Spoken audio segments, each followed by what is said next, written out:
Os quatro Evangelhos.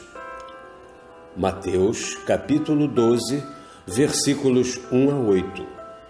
Marcos, capítulo 2, versículos 23 a 28.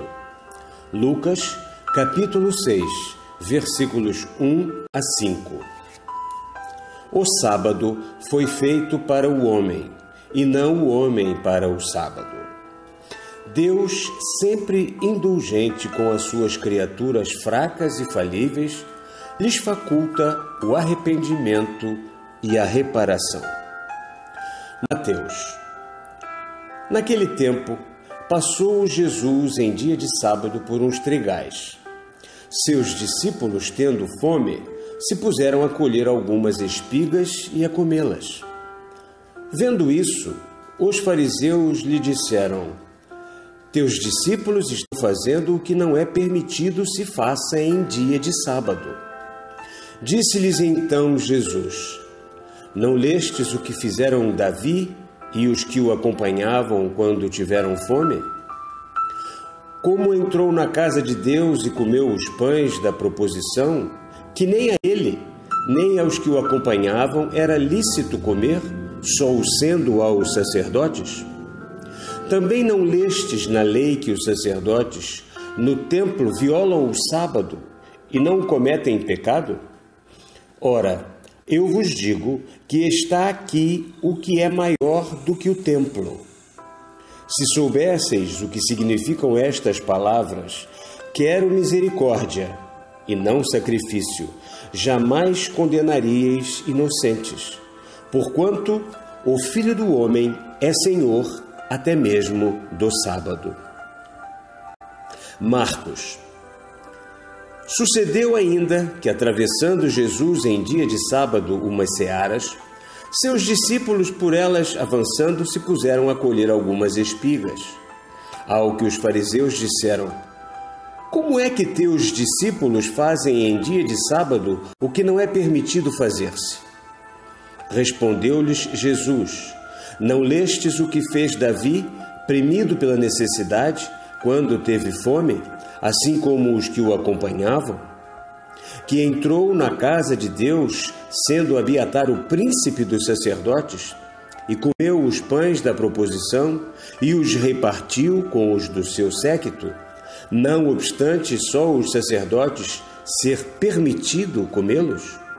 E acrescentou: O sábado foi feito para o homem, e não o homem para o sábado. Assim, pois, o Filho do Homem é Senhor também do sábado. Lucas. Ora, sucedeu que num dia de sábado, chamado o segundo primeiro, passando Jesus por uns trigais, seus discípulos se puseram a cortar algumas espigas, a debulhá-las com as mãos e a comê-las. Alguns fariseus, então, lhes disseram: Por que fazeis o que não é permitido fazer-se aos sábados? Jesus, tomando a palavra, lhes disse: Não lestes o que fez Davi, quando com os que o acompanhavam teve fome? Como entrou na casa de Deus, tomou os pães da proposição, os comeu e distribuiu com os do seu séquito, muito embora só aos sacerdotes fosse lícito comê-los? E acrescentou: O Filho do Homem é Senhor também do sábado. Já vos explicamos os motivos por que Moisés instituiu o sábado, assim como o sentido e o alcance destas palavras de Jesus. O sábado foi feito para o homem, e não o homem para o sábado. Não temos que voltar a estas explicações. Por segundo primeiro, se designava o segundo sábado da primeira parte do mês. Os pães da proposição, que só os sacerdotes podiam comer, eram os pães oferecidos no altar. Lembrando aos fariseus o que fizera Davi, ensinava Jesus que nada do que Deus pôs à disposição do homem e lhe possa servir de alimento está defeso às necessidades da existência humana. Que os pães da proposição, como o próprio sábado, estão submetidos a essas necessidades. Aos fariseus, que pretendiam ter sido o homem feito para o sábado, sem o exigirem a observância absoluta, desarroazada desse dia, perguntou Jesus: não vistes na lei que no templo os sacerdotes violam o sábado e não cometem pecado? Segundo a lei, o hebreu, em dia de sábado, devia abster-se de todos os atos manuais, de tocar em qualquer metal.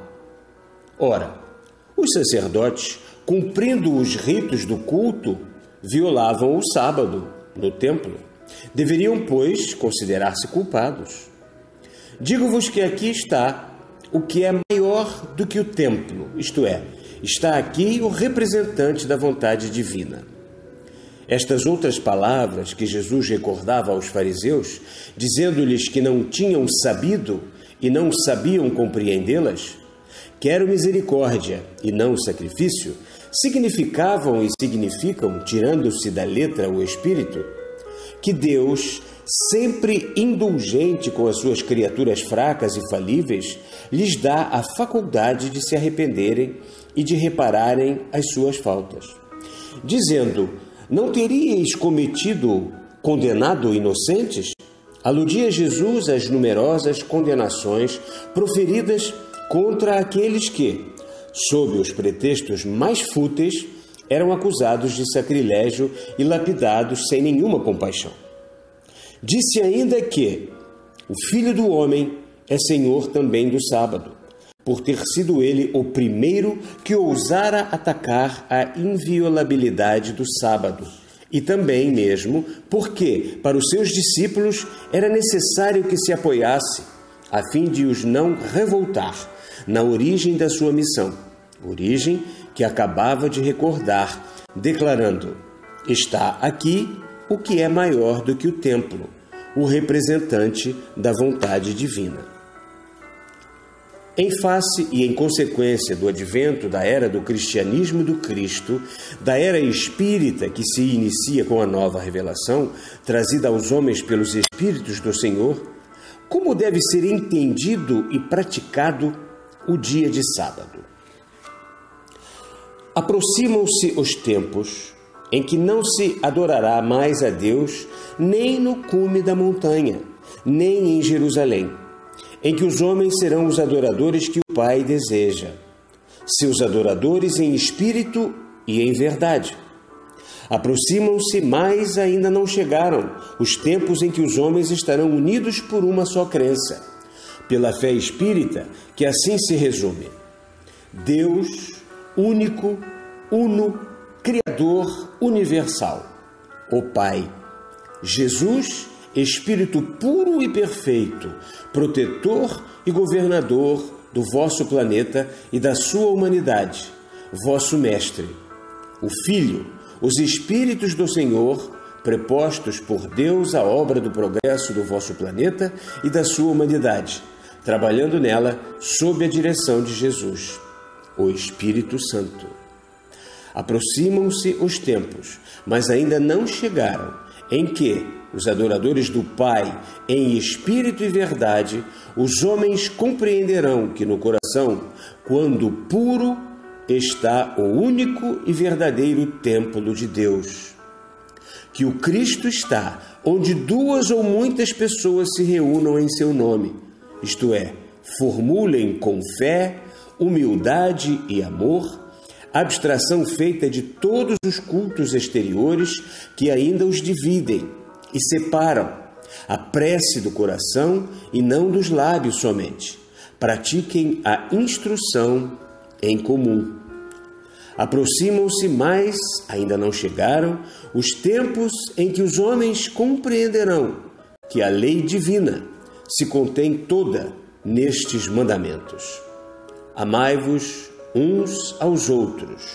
Amai a Deus acima de todas as coisas e ao próximo como a vós mesmos, procedendo sempre com os vossos irmãos em qualquer emergência, como quereríeis que eles procedessem convosco, em que compreenderão que sob os auspícios e a ação desse duplo amor é que devem praticar, conformemente às lições de Jesus, explicadas e desenvolvidas em espírito e em verdade, pelos Espíritos do Senhor, as leis morais de adoração, trabalho, reprodução, conservação, destruição, sociedade, progresso, igualdade, liberdade, justiça, amor e caridade.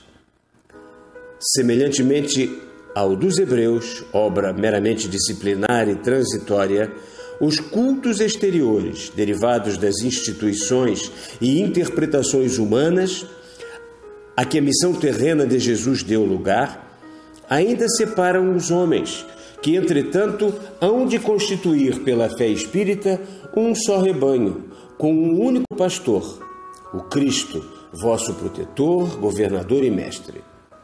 Estais numa época transitória, e até que se operem a reforma e a transformação dos cultos exteriores, a unificação dos homens pela fé, espírito, pela adoração do Pai em espírito e em verdade, forçoso será que se tenham em conta os aludidos cultos, do ponto de vista do sábado. Esse dia, destinado ao descanso do corpo, deve pertencer de modo especial a Deus, e muitos meios tendes de lhe consagrardes. Elevai ao Pai, com mais fervor e mais a miúde, os vossos pensamentos, pois que nesse dia menos os perturbam as necessidades da vida. Sejam mais numerosas as vossas boas obras. Lembrai-vos, quer começando, quer terminando a vossa semana, das pobres criaturas que, sob as vistas de Deus, esperam de seus irmãos socorros. Santificai, portanto, esse dia reservado ao repouso, tornando mais útil este mesmo repouso. Imitai vossos irmãos do espaço, cujos instantes todos se assinalam por uma obra útil. Repousai o corpo dos árduos trabalhos da semana, o espírito dos fatigantes estudos filosóficos ou científicos, o coração das preocupações com os interesses materiais. Começai o dia oferecendo-o ao Criador. Santificai-o primeiro, fazendo preces fervorosas por vós mesmos e por vossos irmãos. Prestai a Deus a homenagem pública do vosso culto. Vós, espíritas, qualquer que seja o templo onde pratiqueis o culto exterior a que pertençais pelo nascimento, prestai a Deus o culto da vossa adoração em espírito e em verdade. É um exemplo que dareis aos irmãos que vos cercam, conhecedores da vossa fé, das vossas crenças, e para os quais, por menos adiantados do que vós, o culto externo ainda é um freio necessário. Servireis ao mesmo tempo de motivo de emulação aos mais tíbios, que, tendo despertados os sentidos pelas práticas exteriores e pelas imagens materiais, serão levados a pensar no seu Criador. Depois, ide levar aos vossos semelhantes o alívio, as consolações que puderdes. Ide ao que vos ofenderam, e pedi-lhes esqueçam vossas faltas. Ide aos que vos feriram cruelmente nos vossos interesses, na vossa felicidade, no vosso orgulho, levar-lhes o perdão e a paz. Ide aos enfermos pobres, animai-os à submissão, esclarecei-os e dai-lhes esperança. Ide aos desgraçados que carecem do necessário à vida, e socorrei-os como puderdes. Para isso, filhos do nosso amor, bem-amados nossos, imponde-vos todos os dias, no correr da semana, uma pequena privação atinente às vossas faculdades, à vossa posição. Levai essa oferenda aos deserdados, e se não estiverdes em condições de fazê-lo, se por muito restritos os vossos recursos não vos permitam retirar deles coisa alguma, ide ao menos levar consolações aos que sofreram de quaisquer males.